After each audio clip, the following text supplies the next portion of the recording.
I'm Dr. Maury Markman from City of Hope. And in this final segment of Minutes with Markman, dealing with the topic of the individual versus the team effort in cancer care, I would like to highlight the ongoing and critical need to evolve this therapeutic team delivery concept.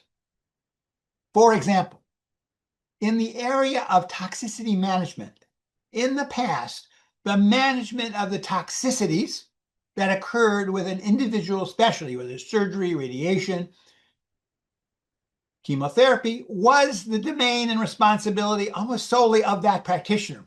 Surgeons would obviously take care of postoperative care, radiation. Similarly, and of course, medical oncology managed neutropenic fever, nausea and vomiting, and even in the case of pain management, they would give necessary medications. Today, with certain side effects, especially newer strategies, including immunotherapy, CAR T therapy, bispecific antibodies, antibody drug conjugates, the novel side effects are so difficult, so complex, so intricate to optimal outcome that they require the assistance regularly of a variety of specialists, gastroenterologists, endocrinologists, neurologists, cardiologists, pulmonologists, ophthalmologists, and critically palliative care physicians. And these individuals increasingly become regular members of the oncology team for individual patients. And of course, one must add to this list the increasingly important and evolving role for the delivery of care by a variety of advanced practitioners in the oncology arena. This is different than in the past, the critical role of nursing. These individuals are having more and more responsibility for the delivery of optimal patient care.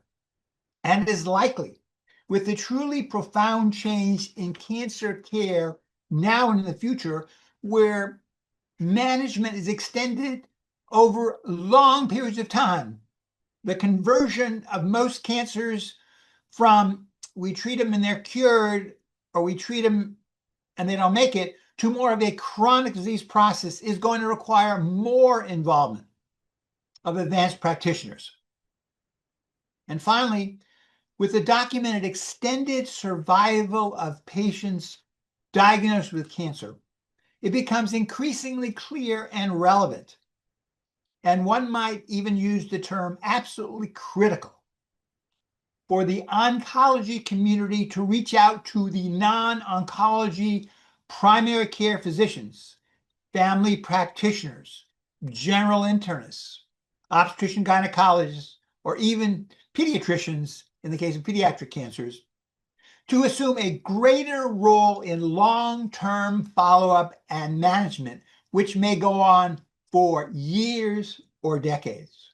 Of course, this will require both education of these variety of groups, but also critically close collaboration, including increasingly considering these physicians who become increasingly involved in individual care to be members of the evolving cancer care team. Of course, there's much more to discuss on this topic, but that's it for today, and I thank you for your attention.